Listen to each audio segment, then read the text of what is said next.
ವೆಂಗಳಪ್ಪ ಶ್ರೀ ವೆಂಕಟೇಶ ನಮ್ಮ ತಿಮ್ಮಪ್ಪ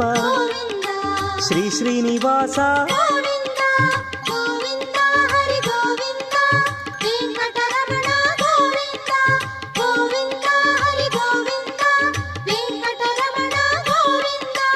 ವೆಂಕಟನಾಥನೇ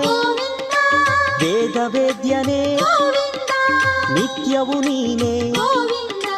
ಸತ್ಯವು ನೀನೇ